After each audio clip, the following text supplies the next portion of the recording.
সুপ্রিয় ভিউয়ার, আসসালামু আলাইকুম রহমতুল্লাহ। দেখতে পাচ্ছেন আমাদের টাইগার মুরগিগুলো অনেক ঠান্ডা জর্জরিত ছিল। মাশাআল্লাহ, কত সুন্দর। এটা ওজন প্রায় 5 কেজির মতো। তো ভিতরে আপনারা দেখতে পাচ্ছেন আমাদের মুরগিগুলো খাবারের জন্য খুব বেশি আটখানা হয়ে আছে। আমরা কিছু খাবার দেওয়ার চেষ্টা করি। দেখেন আমরা কিভাবে খাবার দিয়ে থাকি।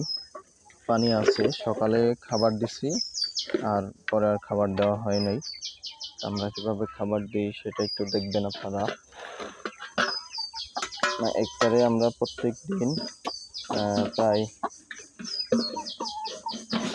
1 কেজির মতো খাবার লাগে। তো এখন আমরা প্রায় দিব 3 থেকে 400 গ্রামের মতো খাদ্য।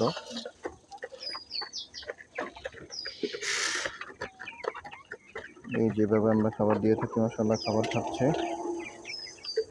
এটা আমরা একটু ভিতরে দিয়ে দিব, যাতে করে এই ফালাস না ওডো পাছড়া। হ্যাঁ, ছাড়ছে জোর ভদ্র। দেখেন কি করতেছে, এই পাশের গুলা একটু মারামারি করে সব ভেঙেই ফেলতেছে। কেন? ওগুলার খাবার দিছে, ওগুলো দিই নেই কেন? এই যে ভাঙ্গিয়ে লেছি পুরোটা, একবারে ভেঙে লেছি। এটার সমাধান কি হবে? এটা জরিমানা করতে কি নিয়ম রাখেন। এই যে ওদেরকেও খাবার দিয়ে দিলাম। খাও, তোমরাও খাও। একটু চিপাই নিয়ে দিছে এগুলারে। এখানে 4টা আছে, এখানে আছে 7টা। এগুলো একটু খাবার কেন জানি খাচ্ছে না। এটার যে ওষুধটা দিয়েছিলাম তুলনামূলক একটু পাওয়ার বেড়ে গেছিল। সুপ্রিয় ভিউয়ার, এবার একটু মুরগি সম্পর্কে আপনার তথ্য দিয়ে থাকি। মুরগির খাবার দেওয়া হলো।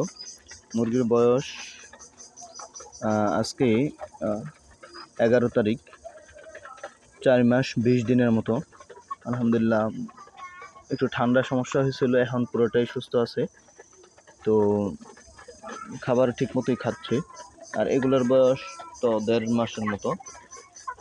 তো এটার তথ্য যদি দেয়, এটার ওজন আছে 2.5 থেকে 4 কেজি মতো। মানে বাচ্চাগুলার, মুরগিগুলোর ওজন আছে 2.5 কেজি। এমনকি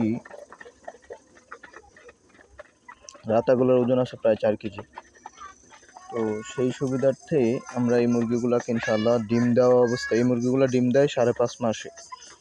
তো এটার জন্য আমরা শুধু এখন মাংসের জন্য, গোসের জন্য যে ওষুধ খাদ্য, গ্লোয়ার এবং স্টার্টার, এই 2টা খাদ্যই চলমান আছে। তো লেয়ার 1, লেয়ার কোনো খাদ্য আমরা এখনো খাওয়াই নেই। এমনকি শুধু সাদা পানি খাওয়াচ্ছি।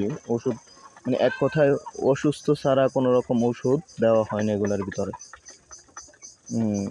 আশা করি এই যে মুরগির পিছন সেটটা আপনারা দেখতে পাচ্ছেন, পুরোটাই সুস্থ আছে আলহামদুলিল্লাহ। মুরগিগুলো এখন ছোটো খাদ্য খায় না, বড় খাদ্য এগুলোর বেশি পছন্দ।